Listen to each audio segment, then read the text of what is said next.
Hello, and welcome to 10 for 10, 10th News, your weekly dose of 10th Amendment news in 10 minutes or so from the 10th Amendment Center. Today is March 3rd, 2013. My name is Michael Bolden. Thank you for tuning in. Today we'll cover the latest in states taking action to nullify NDAA Indefinite Detention and so-called federal gun laws and regulations. Plus, an important hearing on a bill to nullify drone spying is happening in Illinois this week, and a bill to legalize gold and silver as legal tender passed in the Arizona Senate last week. We'll cover that and more on this week's 10th News. But first, this week's episode is made possible in part by the 10th Amendment Center membership program. Proudly wear the 10th label with pride and become a card-carrying member of us here at the 10th Amendment Center. Your membership support helps us continue the pressure. It helps us cover our base expenses every month, and it helps us reach new people through advertising and direct outreach. Get all the details and join us at members.10thamendmentcenter.com. Again, that's members.10thamendmentcenter.com. And now the news. First, on NDAA Indefinite Detention. There have been a number of state houses that have been voting on bills to nullify that unconstitutional federal act. Most prominently, the Montana House last week voted 98-0 to pass HB 522. If signed into law, this bill would make it illegal for Montana to participate in NDAA indefinite detention. It says in part, quote, "The state of Montana may not provide material support or participate with the implementation of Sections 1021 and 1022 of the Federal National Defense Authorization Act for Fiscal Year 2012 within the boundaries of this state." End quote. HB 522 has been transmitted to the Montana Senate and will be going through hearings and votes there in the coming days.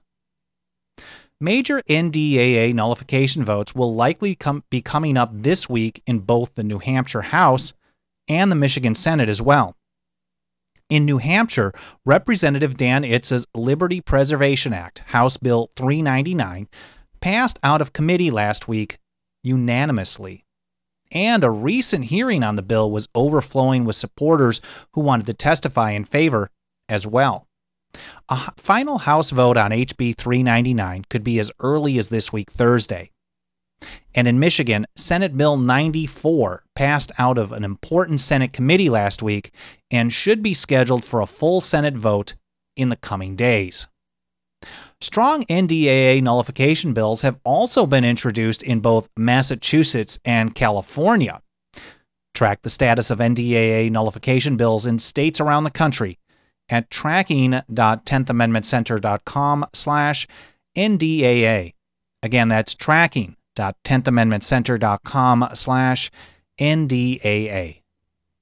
In Illinois this Wednesday, a hearing on a bill to nullify drone spying in that state. Senate Bill 1587 is being heard at 9 a.m. in the State Senate Committee on Criminal Law. The bill would prevent law enforcement agencies in the state from using a drone without a warrant signed by a judge. In Oklahoma last week, a similar bill was passed by the State House Committee on Energy and Aerospace by a wide margin. The vote was 23-4. Oklahoma's HB 1556 now moves to the Calendar Committee to hopefully get scheduled for a debate and vote in the full state house. Military-industrial complex lobbyists are going berserk about bills like this in Illinois, Oklahoma, and other states around the country. At a recent hearing for a similar bill in Washington state, a drone industry lobbyist came to testify against it and confirmed just what we want to know and what they and the federal government are freaking out about. Requiring warrants and strict public drone reporting on drone use will render drones almost unusable.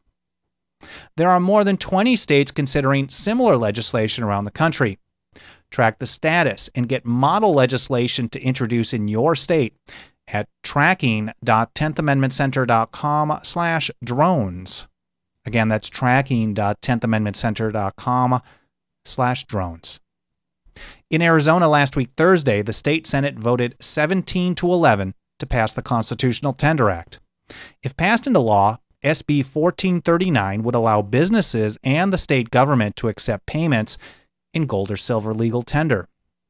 Currently, all debts and taxes in Arizona and the rest of the United States are either paid with Federal Reserve notes, those are dollars, which were authorized as legal tender by Congress, or with coins issued by the U.S. Treasury, very few of which have gold or silver in them. And when they're used, they're never valued at their metallic value, but instead at their face value.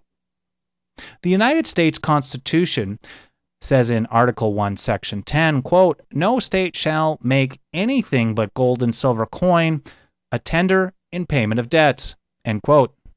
The Constitutional Tender Act passed in the Arizona Senate is a big step towards that constitutional requirement, which has been ignored for a very long time in every state of the country.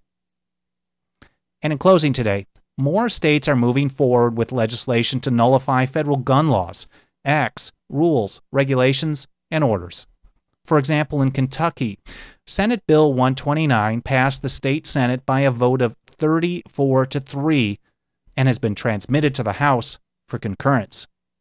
If passed, SB 129 would make state law in Kentucky that, quote, "any federal law, rule, regulation, or order created on or after January 1st, 2013 shall be unenforceable within the borders of Kentucky if the law, rule, regulation, order, amendment, or other change attempts to A, ban or restrict ownership of a semi-automatic firearm, magazine, or other firearm accessory, or B, require any firearm, magazine, or other firearm accessory to be registered in any manner," end quote. And up in Alaska, House Bill 69 passed the state House last Monday by a vote of 31-5. HB 61 says in part, quote, "A personal firearm, a firearm accessory, or ammunition that is possessed in this state or manufactured commercially or privately in this state and that remains in the state is not subject to federal law or federal regulation, including registration under the authority of the United States Congress to regulate interstate commerce, as those items have not traveled in interstate commerce," end quote. If passed into law, the bill would also provide for criminal charges for federal agents who violate the act. State House committees in the neighboring states of Kansas and Missouri also voted to approve Second Amendment Preservation Acts last week.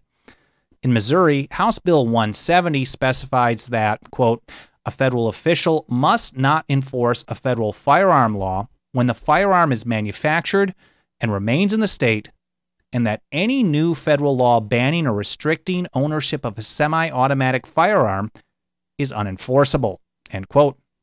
That bill currently has 60 co-sponsors and should come up for a vote in the state House in the near future. And in Kansas, House Bill 2199 was passed unanimously out of committee and will be going to a full House vote very soon. With more than 50 co-sponsors, HB 2199 declares, quote, "any act, law, treaty, order, rule, or regulation of the government of the United States which violates the Second Amendment to the Constitution of the United States is null, void, and unenforceable in the state of Kansas," end quote. Track the status of these and other Second Amendment Preservation Acts in states around the country at tracking.10thamendmentcenter.com/Second Amendment. Again, that's tracking.10thamendmentcenter.com/Second Amendment. And that covers our report here today on 10 for 10, 10th News. Get 10 minutes or so of 10th Amendment news every week from the 10th Amendment Center. Watch 10th News every week on youtube.com/10th Amendment Center. View archive shows at news.10thamendmentcenter.com. My name is Michael Bolden. Thanks again for tuning in.